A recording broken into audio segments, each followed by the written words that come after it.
Okay, we are on Shmoso, Exodus chapter 20, verse 3, in the middle of the Aseret HaDibros, and we mentioned about Lo Yelechol Him Achirim, that you cannot have other people's gods, and they're accepted. The Medrash brings down, the Mechilta, in fact, says, based on this, I can understand that other people had many gods, because there's gods, the plural, gods of others. Look what the Medrash says. This I'm quoting now from the Mechilta.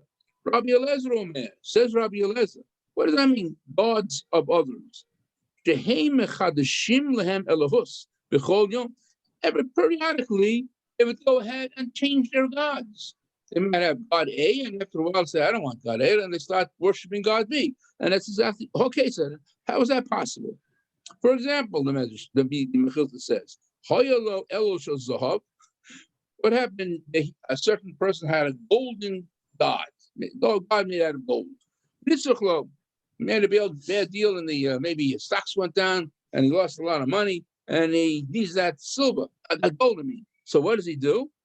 Also, the Ella Michel Kesef. So he goes ahead, maybe sells that gold, and instead of having a gold god, now he made his god out of a silver. So it was a little cheaper. And then things went a little bad for him. Well, he wasn't doing well in his business or whatever it was. Now he has a god made out of silver. And then things are getting worse. So he has to sell that silver. So which he does, and that's what he does. And also then he made a god out of copper. He's got silvers. He decided he's going to sell his copper god, and what did he do? Also, shel barzel, or he made it out of a tin, something like that, and so on. And if things got even worse than that, he'd sell his tin god, and he'd make it out of wood. So this is what go on periodically. So this is what according to the Mechilta, that's what the Medrash means when it says gods of others, means that that others used to have many different gods, and this is one example of how they had different gods. That's the way the Midrash explains the Mechilta. Okay, now the Rambam, I don't think we ever covered this. Rambam, usually in his Mishnah Torah, it's a law book, basically the halachos he gives. However, when the Rambam speaks about the paganism, and instead of just giving rules or regulations pertaining to paganism, the Rambam, in this particular book of laws, of halachos, all of a sudden gives a history of paganism. How did it all come about? How did it come about? How did all of a sudden people started worship stones and trees and and mountains and so on and so forth? So the Rambam briefly, well, not so briefly, gives us a summary of how paganism evolved, and it's called Hilchos Vadas Kochavim, laws pertaining to paganism, and it's his first chapter. Says the Rambam. The Rambam says, "B'mei Enosh, in the time of Enosh, Enosh I think was the grandson of Adam. Told b'nei Adam tus gadolah, mankind, whoever was alive then, made a great error. And the advice of the leadership of that generation taught the people wrongly. Well, now what happened? Enosh was the grandson of Adam. He was the son. He was the one who started it all off. The Rambam continued. This was their mistake. What major mistake did they do? They said the following. We know originally they did accept God. They said, God, we know that he created the stars, the Galgalim, and the constellations, Lahanigas Olam, to lead the world. So, and God placed the stars and the sun up in the heaven, and there's a certain honor which we should give to these created items. and they decided to preach the following. Well, if God has created the sun, this great body of light, and well, maybe since it's such an amazing creation that he had, we should go ahead and use it as an intermediary to get to God. So since he's the sun and the moon, they serve God. We should go ahead and praise these mass creations that God had done, God has made, and give them some honor and respect. And wrongly they said, they felt that, and that I think God would want that. He created his vast bodies, these huge creations. We should give honor to the creations that God had created. And they wrongly assumed that if they could go ahead and give honor to the sun, the moon, a huge mountain, or whatever it may be, a beautiful tree, valleys, whatever it may be, they thought that's honoring God. They said they felt that that's the will of God. And we should go ahead and honor and glorify all these great accomplishments that God has done. Just like sometimes a king would honor his servants that serve him. He might reward him with something, and so on. And this would be an honor for the king if somebody would go ahead and honor the servants of the king who are serving the king. Okay. This is everyone decided to be accepted, that type of a thing, that the sun is we should honor the sun. Not that they believed at this point that the sun was a god, but they believed that since the sun was such a great creature that God had, we should use, by honoring the sun or worshiping the sun, in essence, we are worshiping God. At least that was their wrong thinking, but that's what they felt at that particular point. So in other words, they did believe in God, but they felt in order to honor God, to go ahead and pray or worship to a great creation that he did, a great creature that he made. So, and what happened? So then they started to go ahead and build sanctuaries in honor of certain stars, and also they would go ahead and offer sacrifices to the sun, or the moon, or whatever it may be. Because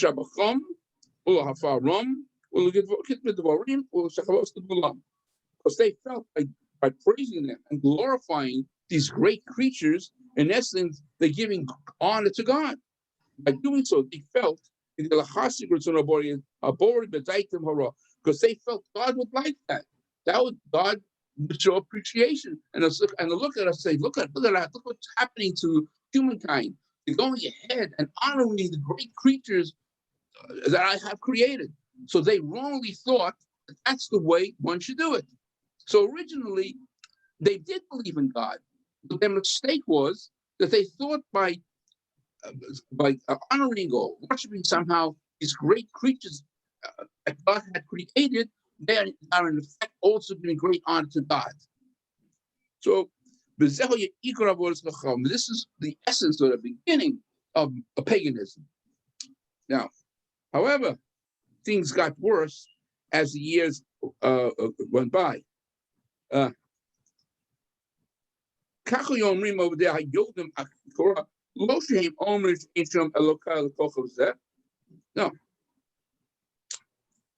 What they used to do then, after a while, instead of remembering that their purpose was to give honor to God by giving honor to a great creature that he made, one of his creations, as the generations came about, they decided that they now thought that the sun, moon, or whatever it may be, this beautiful mountain, beautiful tree, is a god itself. And that's how it got worse. They believed in God.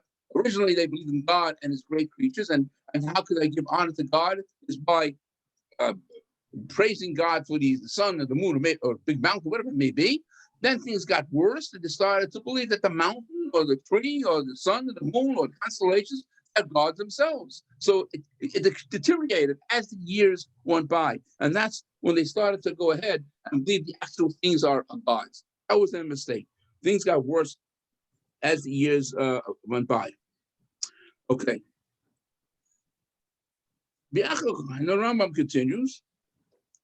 As the days went by,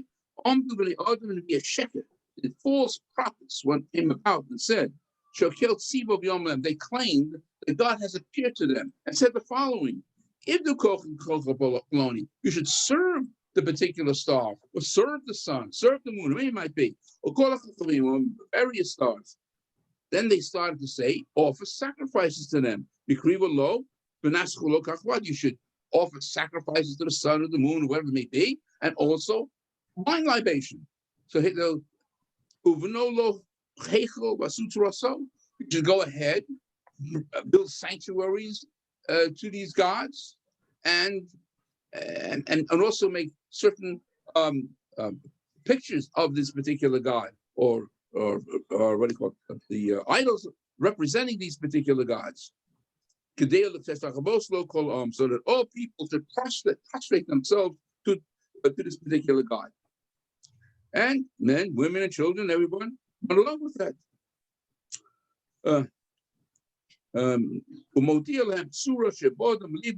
They started, the heads of the people would go ahead and say, you see this particular image. They would make an image, let's say a sun, would make an image of the sun, which represented the sun. And they would say, so if this is the shape of the particular star that we're worshiping, and we received this in a prophecy that we should worship it a certain way. And they made idols in their sanctuaries, or on the trees, or tops of the mountains, or a beautiful valley. Okay. They would gather together, assemble together, have a certain service, prostrate themselves to the sun or the moon, whatever it may be. They would tell the people, this particular sun or this particular star, that's causing, that will, if you pray to it and worship it, you will get healed. But things will happen to you. But if you neglect praying to the sun or the moon, you will have difficulty. This is what they told the people. And they told them, you should serve them and fear them.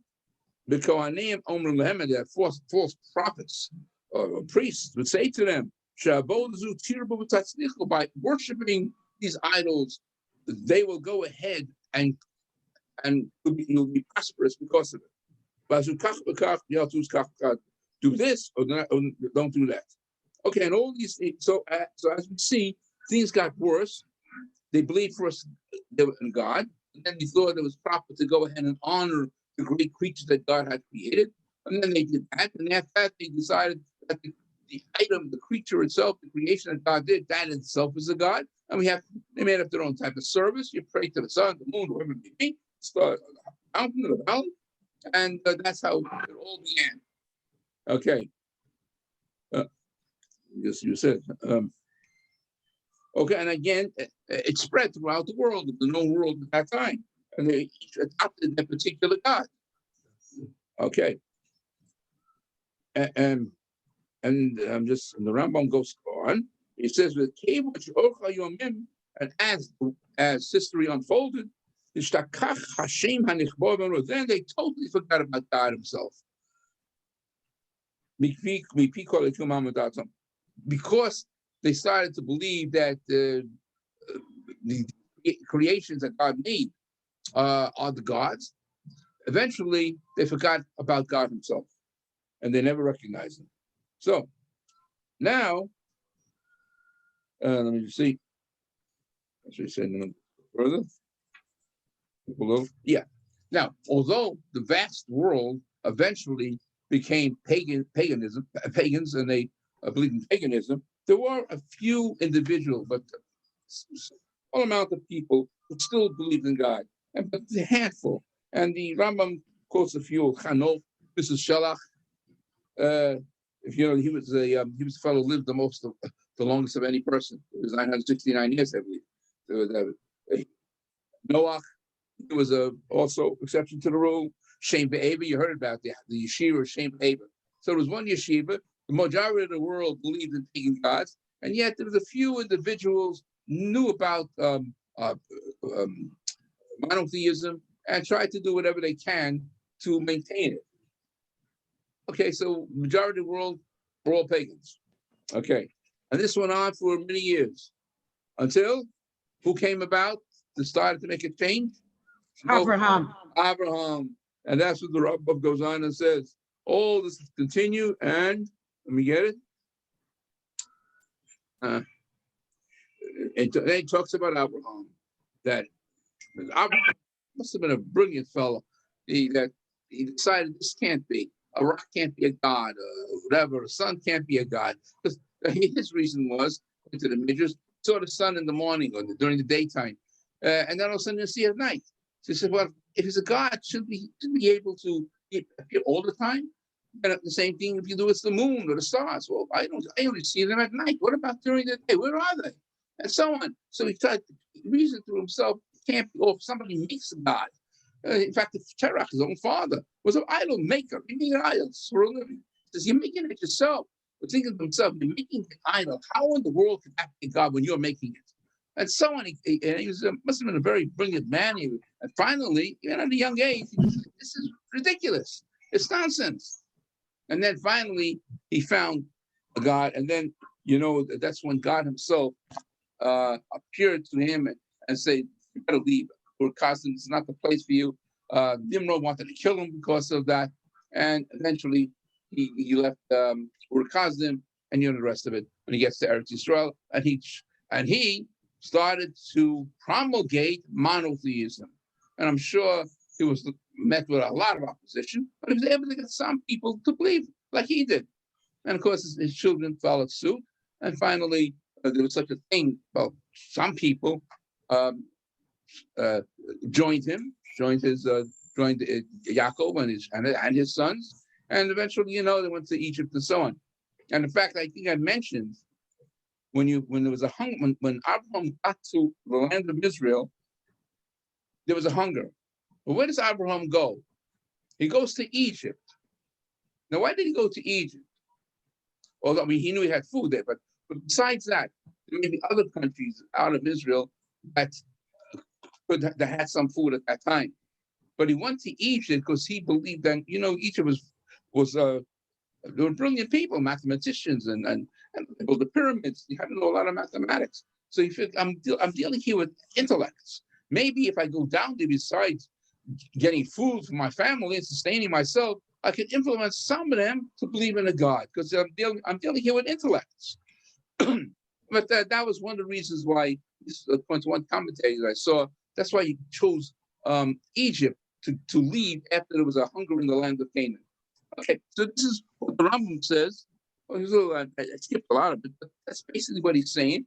And they said not only did Abraham promulgate monotheism, I think I pointed out one time we did have a chumash. Whenever you see it says Abraham built an altar to God, it doesn't mean that he just built an altar and he offered a sacrifice. It means that became the center to promulgate monotheism. That's what it means.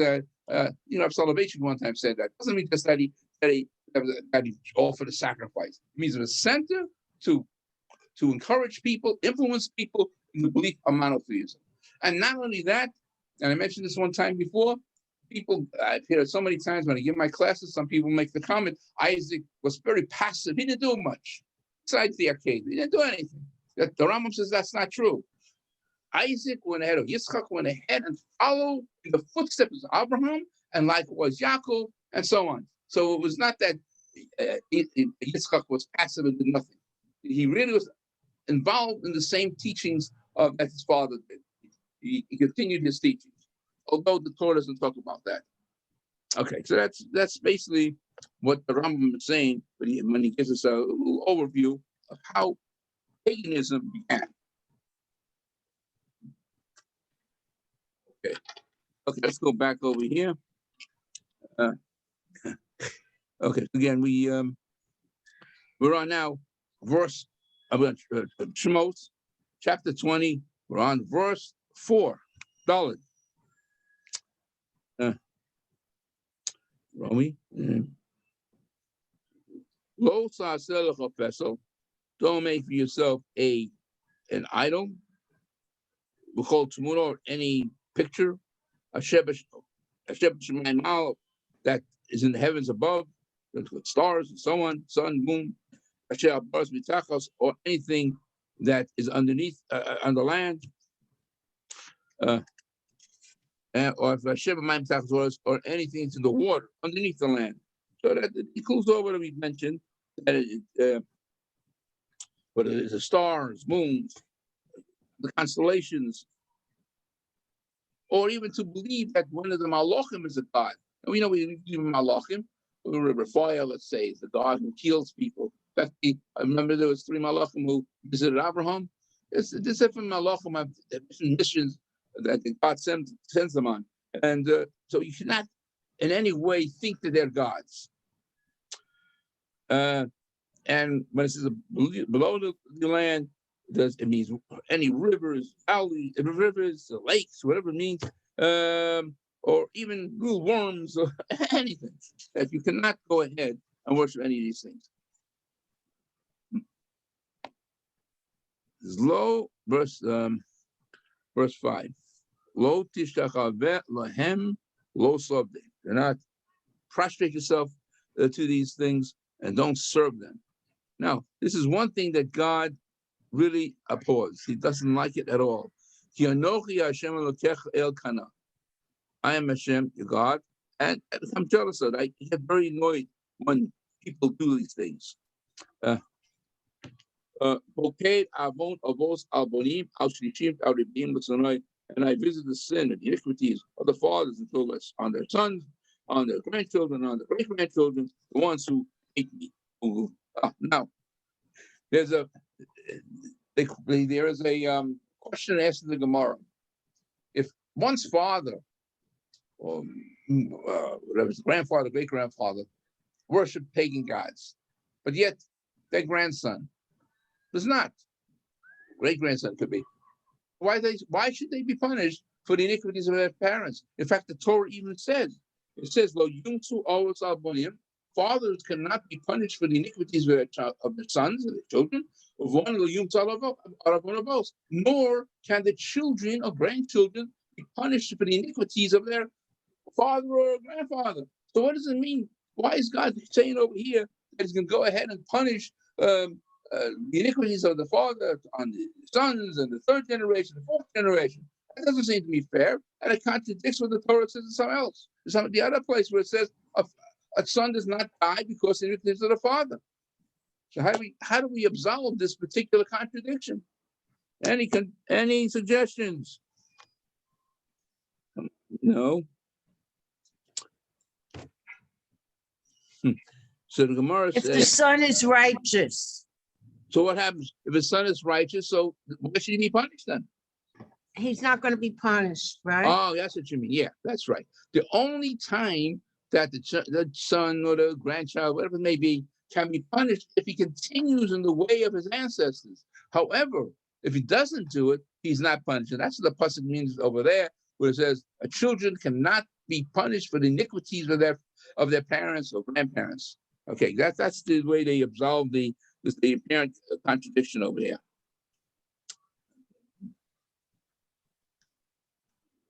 Verse 6,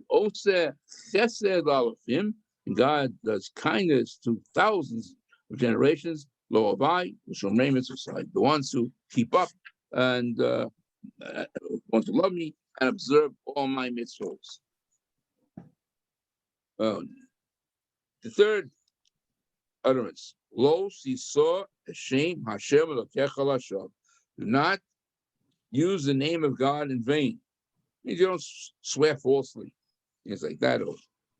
Kilo Yanakeh Hashem Isa Sheyasa Shema V'Shav. God will not cleanse those who say His name in vain. Now, It's not just swearing. Oh, yeah, by the way, I know now in the court system, for some reason, if you are a witness and you're called to court to testify, you can't say I swear. And what do you say? They always ask you, swear to tell the truth. There's another word they now use, because we can't swear if we have to testify in the court. So what word do we use? I affirm that I'll tell the truth and nothing but the truth. That's what you have to say. We should not say I swear. Just remember that, because then you'll transgress this particular statement over here in the 10 utterances. All right, now we get to more something that really relates to us every single week. Verse 8. Zochor es Yom HaShabbos Zikacho. Remember to keep the Sabbath, to sanctify it. Okay. Now, when you would say remember in Hebrew, you just say Zechor? Under the sign should be like a Zechor. But notice over here it says, doesn't say Zechor, it says Zochor. It's an all under the Zion. So what's the difference between Zechor and Zochor? They both are translated as remember. I want to mention that. Zechor means remember. I mean, here and there, whenever you have a chance, just remember something. Zochor with an all under the Zion. Zochor means to constantly remember. Constantly remember the Shabbat. And we do it in many ways. How do we do this daily? How do we remember the Shabbat daily? What do you do at the end of davening? What do we say at the end of the morning service? We count down. We say this is the first day to Shabbos. This is the second day. You say the Psalm of the day, right? And you always say today was Hayom Shlishi B'Shabbat. Today is Shlishi B'Shabbat, third day until Shabbat. We have no names. Hebrew has no names for the days. You know it by number, but I always say we relate it to Shabbat. So that's how we observe that every single day. Okay, so that's one way of doing it. Let me just see. Let me just.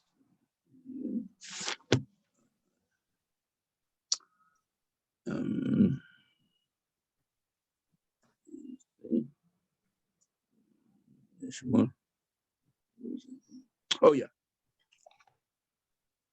Or, for that matter, even during the week, we can remember Shabbat by, let's say you're going to the store and you see a nice piece of fish or meat, whatever it may be, and it's a really nice piece. And so when you buy it, have in mind, oh, this nice piece of meat, I'm going to use it for Shabbat. Or this wonderful piece of fish, I'm going to save it for the Shabbat. So that's another way of remembering Shabbat. Yeah. Let me see this.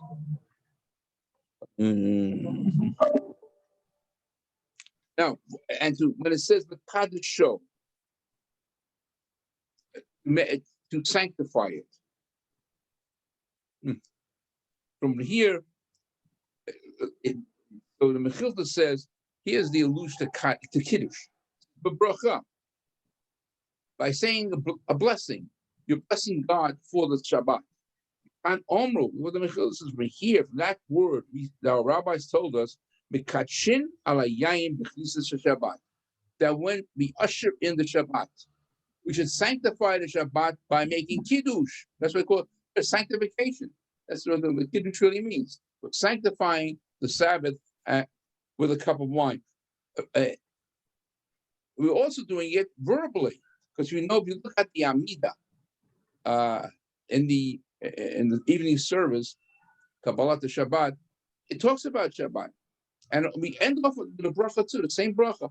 By Baruch Atah Hashem, blessed is God, Mikadesh HaShabbat, who sanctified the Sabbath, and that's the same bracha we say by Kiddush.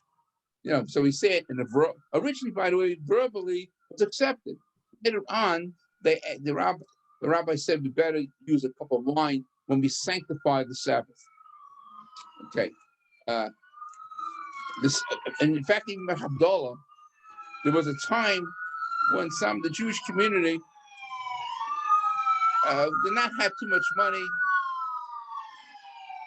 and originally it was okay just to make Havdalah verbally when we said the Amidat for Saturday night, and they were not required to use wine as we do today for Havdalah. Later on, after the Jewish community became more affluent, they were able to use wine, and then from then on, the Havdalah consisted of wine. So just like you usher in the Shabbat, sanctifying it with wine, you say goodbye to the Shabbat by using wine. And by the way, does it say any place in the Torah that ladies light candles? Right before No. Shabbat? Doesn't say that at all. So this is totally rabbinical, that you light candles for Shabbat, and to usher in the Sabbath, and same thing with Havdalah. Originally, you could just go ahead and have that verbal statement in the Amidah. It says Hamavdil, because the call that God separates the sanctified Sabbath and the days of the week. But then again, later on, they use wine also. So really, the Kiddush wine is midrabanan. We only do it from our rabbis. If you don't have wine, let's say the Jewish community not have wine, even that. So even a verbal proclamation would suffice. Oh yeah. Then it says in verse 9, Sheishis Yamim Tabot, 6 days you shall work, Yosisa Komelachtecha, do all your labor. Now the same thing over here. You could say 6 days in another way. Shisha Yamim. What's the difference between Shisha, which is 6, and Sheish is also 6? Why does it say Sheishis Yamim instead of Shisha Yamim? Yeah, one time brought that up. Sheishet Yamim means 6 consecutive days. Because a person might think like this. Okay, if Shabbat comes every 7th day, so maybe if I like to do it this way. I'd rather work for let's say for 2 weeks, including the Sabbath, and then I'll keep Monday and Tuesday as my Shabbat. So I'm keeping the Shabbos, but on a different day, Sunday and Monday. Would that be okay? Of course not. But you can't just count 6 arbitrary days or whatever it may be. Your 6 days, and you're going to go ahead and have that 7th day as a Shabbat. Or I'm going to work for 14 days, and I'll go ahead and I'll keep two Sunday and Monday as my Shabbat. You can't. You cannot do that. That's what Sheishet Yomim. You have to count 6 consecutive days. And after that count of the 6 consecutive days, as we do today, the 7th day is Shabbat. You cannot arbitrarily pick, I'll take 4 days a month, I'm going to go ahead and keep Shabbat. Not necessarily the day Saturday. One week I'll keep Monday, maybe the next week I'll keep Tuesday, whatever. You can't do that. It's got to be 6 consecutive days, and then the 7th day, which we call Shabbat, that's what you do. That's when you chase it, Yomim. Now the other problem also is it possible to say, it says you should do all your work. You mean, is that possible? We do all our work in 6 days and we're finished? Sometimes can you always complete everything within those 6 days between Sunday and Friday? Sometimes you say, I gotta finish it. I gotta finish it off on a Sunday. Right? So, I'm going to say it over here. I'm going to just quote where it says it. Oh, yeah. Again, it's the Mechilta. Mechilta poses the question I just said. You're telling me for 6 consecutive days, you're able to do all your work. Sometimes you can't finish it. So what does it mean to do all your work? But I didn't finish it. I have to finish on Sunday. So I didn't do all my work. So this is what it means, says the Mechilta.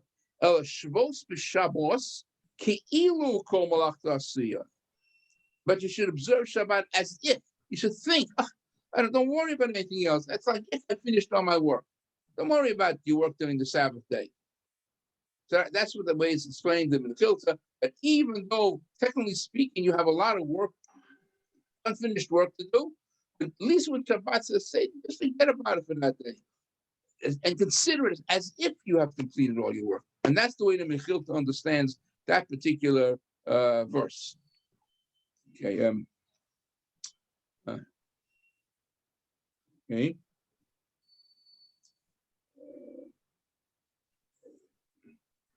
Then another one more pasuk. Yom HaShavi'i, and after you count 7 consecutive days on the 7th day, which we call Shabbat, you have the Shabbat to be ordered to Hashem. Lo taseh kol malacha, you cannot do any work. And when we say malacha, how do we define malacha? How do we define malacha? It's a bad translation, work, because it's not. Because when we say malacha, it doesn't mean just work that we think of going to the business or something. We have how many categories of prohibitions do we have on Shabbat? 39. 39. No, I'll tell you, look at one. To write 2 letters, you don't have to do that. Does that really work? To write 2 letters? So it's not. It's the word malacha. It's not really work as such. It means to create something in some sense, creating letters. So anyway, it's not really. I don't even know an exact translation for malacha.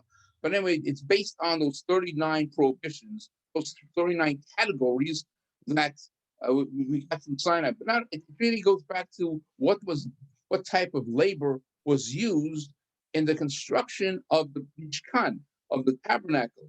And it came out to be 39 divisions. But it's very complicated because there's so many subdivisions. But the word malacha, the translation work is a bad translation. I mean, to take a pencil and write 2 letters, that work. I don't find that to be too strenuous. But anyway, so I don't have a proper translation for malacha. Sometimes people want to translate it, maybe means to create something. It's not that it's hard work to write 2 letters, but you're creating a word, you're creating letters. It's just a creation of it you cannot do. Or putting on a lamp. Just putting on a switch. That's not really work. I mean, I would consider that work, but it means by doing so, what's happening? You're causing the flow of electricity, and the light goes on. So it means like to create, to go ahead and create something that was not there, but not necessarily that it's real labor to do it. So it's really malacha. I don't know exact word to translate malacha. Usually it's translated not doing work, but it's really not in the sense that we call work. Okay, but that's another shmooze to really talk about exactly how to understand it. But anyway, it's 39 prohibitions. And Atah, you, Ubincha, your son, Ubitecha, your daughter, Abdecha, your servant, B'mascha, your maidservant, even your animals. So even a person was a farmer and he had some animals. You can't let them do some work. They also have to observe it. Or any convert that converts to Judaism also must abide by these rulings. Okay. All right. I think any questions? Nobody has any questions. Must have did a good job. Okay, yeah. So have a good day. And we'll meet again on Thursday night.